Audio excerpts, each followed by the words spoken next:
it tells us that those who were beheaded for the witness of Jesus and for the word of God, and which had not worshipped the beast, neither his image, neither had received his mark upon their foreheads or in their hands, that they lived and reigned with Christ 1,000 years. It then goes on to say that the rest of the dead lived not again until the 1,000 years were finished. This is the first resurrection. So what's coming up, where we're about to be in time, is that first resurrection. And it says, blessed and holy is he that hath power in the first resurrection. On such the second death has no power, but they shall be priests of Yah and of Christ, and shall reign with him 1,000 years. So repeating what I'd already said in verse 4, verifying what's about to happen. And guess what? The enemy will be bound during that 1,000-year period, and he's going to be loosed for a little season. A lot of people think we're in that little season right now. I mean, a lot. I get this brought up every time I mention a little season. And so it seems very possible when you start first thinking about it, like, well, yeah, we are all being deceived right now. We've been deceived about what we live on. We're deceived by so many different organizations. Maybe we are. They've lied about everything. However, the deceptions that take place during the little season is what lets us know that we're not in the little season, because it's going to be a purpose behind these deceptions. And so to give you a snapshot of what this looks like, we have that seventh day coming up, which I believe will be a good time to start the millennial reign with the Messiah. And you have the enemy being bound for that exact same amount of time, 1,000 years. However, when he is let loose, it says when those 1,000 years are expired, Satan shall be loosed out of his prison and shall go out to deceive the nations which are in the four quarters of the earth, Gog and Magog, to gather them together to battle, the number of whom is as the sand of the sea. And they went up on the breadth of the earth and compassed the camp of the saints about. So they're going to be going around the camp of the saints. No matter how they deceive us, we can't go around the camp of the saints, because the camp of the saints isn't here yet. There has to be a millennial reign going on. Okay, a lot of people say the millennial reign happened and everything left, but no, there's a camp still here. There's a camp of the saints. And it says, in the beloved city. And so they're encompassing this city and the camp.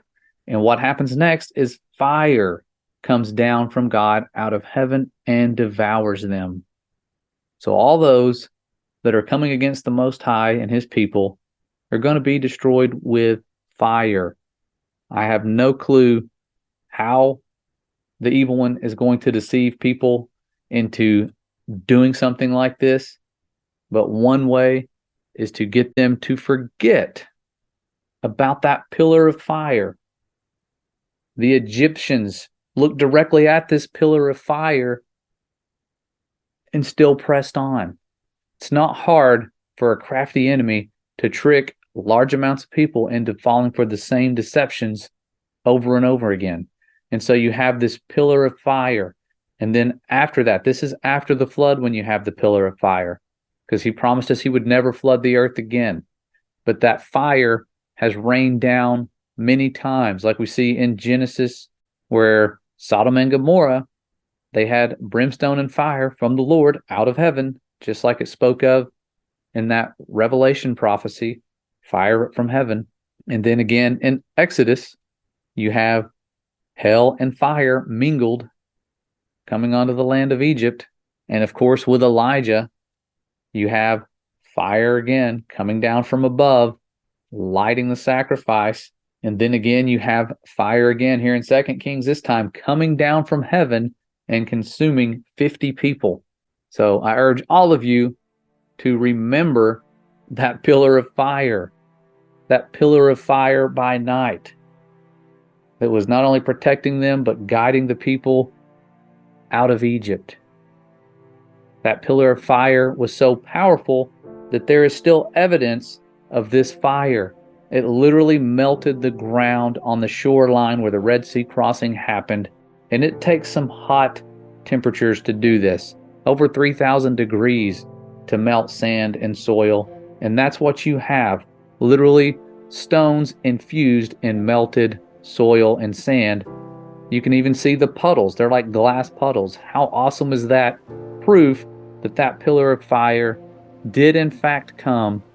And so that's the pillar of fire that we all need to be mindful of and remember that that same pillar of fire is with us as we are leaving Egypt yet again, coming out of these Babylonian practices, false teachings, religions, branches of Christianity that have formed thanks to all the work done just a few hundred years after the Messiah resurrected.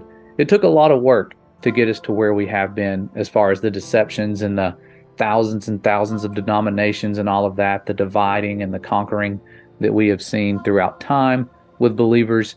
However, it is a blessing to be set free yet again